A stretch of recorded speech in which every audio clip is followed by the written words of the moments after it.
Aux internautes et téléspectateurs, merci de nous rejoindre une fois de plus sur notre chaîne numérique dans le cadre de vous informer sur les situations qui continuent à prévaloir à l'est de la République démocratique du Congo.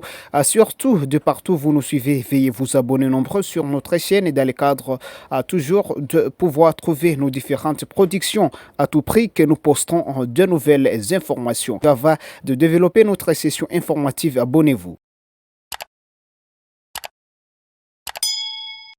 Le terroriste du 23 RDF est basé à Kichanga dans la chefferie de Bachali. Nous sommes en territoire des Massissi au Nord Kivu.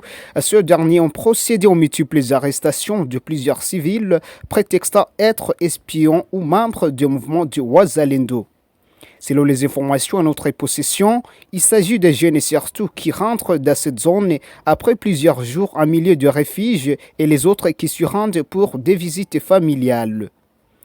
Les sources crédibles et anonymes témoignent qu'ils sont arrêtés sans preuve malgré ces prétextes et que personne n'en parle pour intercession en leur faveur, craignant les poursuites terroristes qui peuvent surgir. Depuis le début du mois d'août, plus de 45 personnes ont été arrêtées dans ces circonstances inédites et nulle part où leurs familles peuvent les trouver comme lieu de détention, sauf qu'ils seraient amenés dans le village de Bouiza, situé dans la chefferie de Bouicha en territoire de Rutshuru, où est actuellement érigé le quartier général des forces armées rwandaises RDF. Néanmoins, aucune information liée aux conditions de détention de ces personnes traversant ce genre de situation. 2 personnes et les autres blessés. C'était le bilan de l'explosion d'un engin de guerre la journée du mardi 27 août 2024 dans le centre de Kikuvo, situé en groupement Batangi en territoire de Lubero au nord Kivu.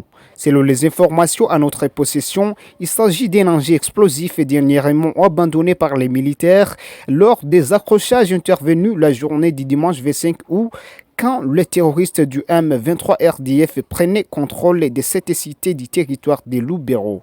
Finissons notre session informative par l'entrée des militaires kenyans en RDC dans le cadre des messieurs de la paix de la MONUSCO.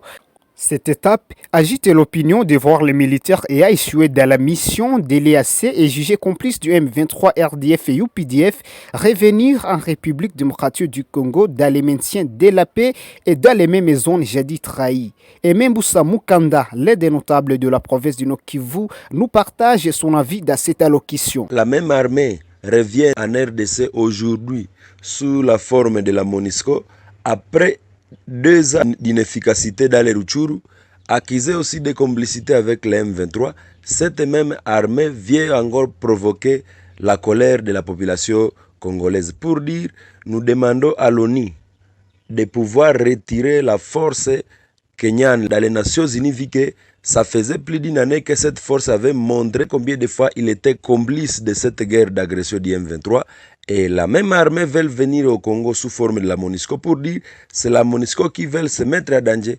La population qui a vu l'inefficacité de l'armée kenyane risquerait aussi de se venger contre la MONUSCO. Et lorsqu'on va commencer encore la campagne Bye Bye MONUSCO, ça ne sera pas une chose étrange puisque la communauté internationale avait vu combien de fois la population congolaise avait chassé les AC sur le sol congolais. La mission de l'armée kenyane en RDC n'est pas la bienvenue. Nous, population congolaise, nous ne voulons pas de cette armée kenyane dont nous ne savons pas réellement sa mission si ce n'est pas la balkanisation. La même armée qui avait balkanisé le Sud-Soudan veut aussi à tout prix se chercher la place au Congo sous plusieurs formes à se faire passer comme un caméléon qui change de couleur chaque jour. Merci Mboussa Mukanda, l'un des notables de la province du Nord Kivu pour cette allocution.